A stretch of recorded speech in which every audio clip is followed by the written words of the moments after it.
Hi guys, it's Michael from Premier Basement Waterproofing. I'm going to do a video today. The last couple of videos we've done have been on poured foundations, and a lot of the calls we get are people with fieldstone or cinder block and brick, granite, stuff like that, older homes.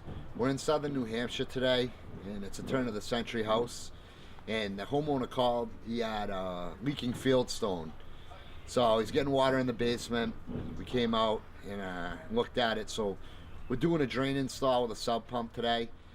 Again, we've been doing a lot on poured lately. I just want to step back and do a video on how it is we treat and encapsulate the walls when people are getting wall seepage from fieldstone, brick, again, granite, all different kinds of older foundations. And this house here is you know, not different than a lot of the other old construction where they had initially done fieldstone and then they put an addition on with cinder block at some point, probably in the 50s or 60s, and then they actually did another poured foundation. So there's three different kinds of foundations going on here. What we're doing is, there was one wall that was really leaking, so we're going to go through that today. But a lot of the calls we get are not poured foundations, they're wall seepage issues. So we're just going to do a quick rundown on how we address that issue. So just to show you what I was talking about, there's a cinder block foundation that was added on. This is a block wall. They have some chunks of granite here, and there's been some mortar work done. And then there's fieldstone in the back with another pour. But it's not uncommon to see this as the building construction methods changed. You know, you would see fieldstone, block, brick, different methods of foundation work. So it's not uncommon to see this. Okay, so we're in the back corner here, and in about a 4-foot section, you're seeing four kinds of foundations. We start over here. This is a block wall. Then we go to a piece of granite. They had a granite slab. They went to a traditional poured foundation here. So it's kind of cool. You see this in a lot of old houses. You'll see the lines through the foundation where they actually use their lumber they were going to frame with to pour the foundation prior to, you know, box forms and in traditional forms. So just to show you, you know, this what's going on here. We got 4 different foundations in 4 feet, you know, so pretty common.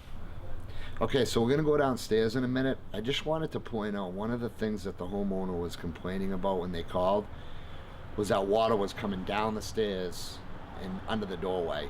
So the grade is high here. The structural integrity of this little portion is good. It's more of a waterproofing issue.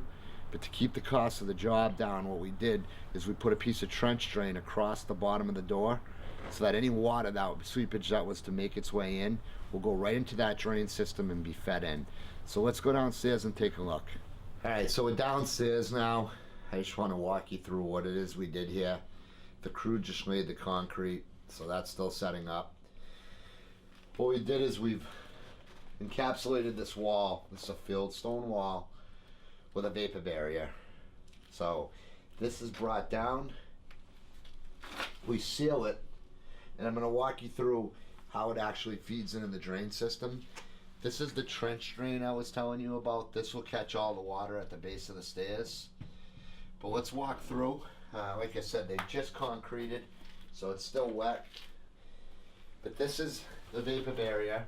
It's mechanically fastened and sealed along the edges. That will get cleaned up to hold on the wall. This vapor barrier we warranty for 25 years against rips and tears. No questions asked.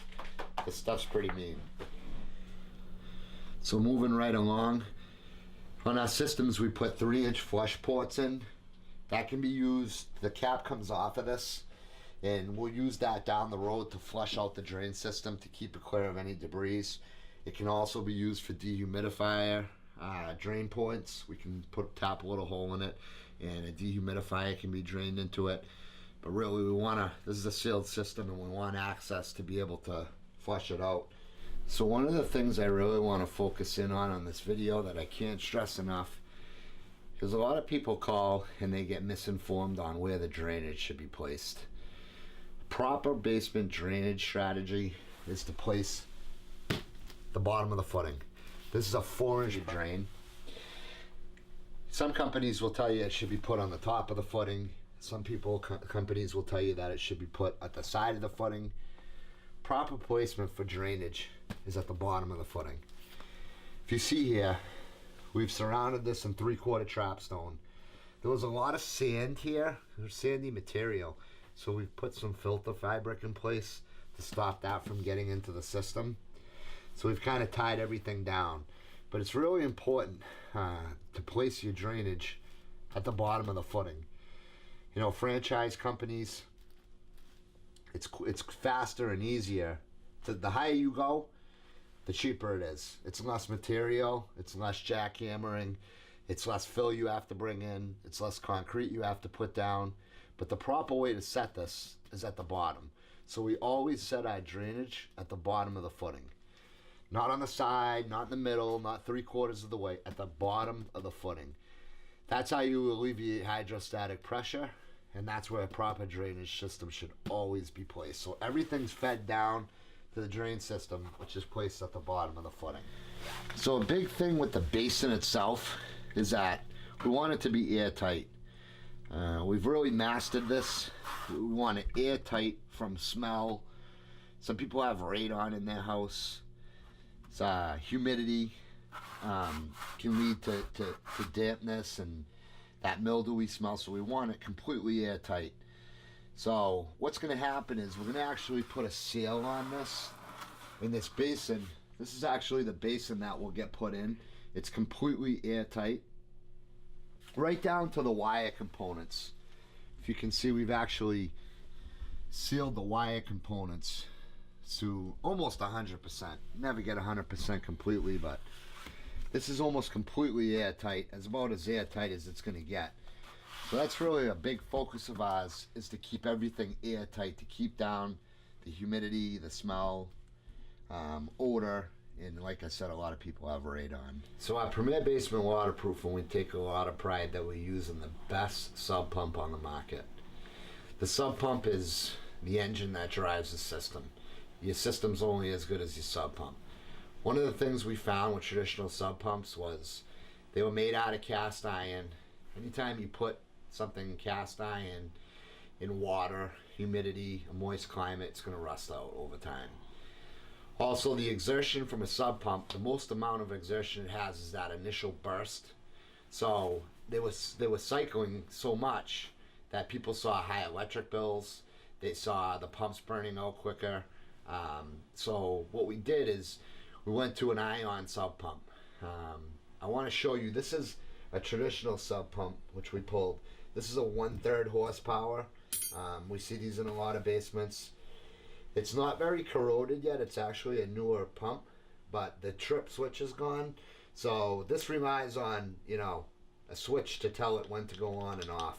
So we see failure in these switches a lot, and when the switch fails, it's time to replace the pump. So we got away from traditional sub pumps, and what we did is we went to the ion 1/3 horsepower stainless steel sub pump. There's no moving parts in them. They rely on sensors, which are controlled by water pressure, and they're rated for about 2 million cycles. So we get a much longer cycle, which cuts down on electricity and also extends life on the pump. These come with a 5-year, no questions asked warranty. So let's look at this pump system. So this is the Ion Genesis battery backup system. This includes 2 1/3 horsepower stainless steel Ion sub pumps. There's no moving parts in here. They're controlled by those switches we talked about. They measure the water pressure. So no moving parts. 2 pumps. These are both rated for 44 gallons a minute on a 10-foot rise. So at 10 feet of discharge, each one will pump 44 gallons a minute. Both stainless steel, both with check valves to prevent backflow, and this feeds into the brain of the unit. So this is the Ion Genesis with battery backup control panel. This has a high water sensor on it. It has an alarm built in. If there's ever a problem with the system, it'll let you know. These Ion products are pretty cutting edge. What it's doing is it's doing a few different things, and it's monitoring the water level inside of that basin digitally using those sensors. Welcome to 2016. We can monitor that digitally, and we can control how high the water gets in that basin in 1/2 inch increments. So we can set it anywhere between 6 and 10 inches above where we set those sensors, and we can get the pumps to go off and really control it precisely. What we find is a lot of times people call and their sump pump is going off all the time, year round. Sometimes people are pumping in the winter. A lot of times they're fighting the water table because they just can't get a threshold on that water level. So even with a bypass switch, they're pumping and pumping and pumping, which is putting wear and tear on the pump. Their electric bill is through the roof. With this, we can precisely control. We only want to pump when we need to pump. So it's really a key element in this system to be able to control that water level. One of the other things it does is, instead of putting all the wear and tear on one pump, it's an A-B cycle. So the first pump pumps, and then the second pump pumps. So it alternates the pumps. Rather than having a primary pump and beating on it, it's splitting the workload between the two pumps.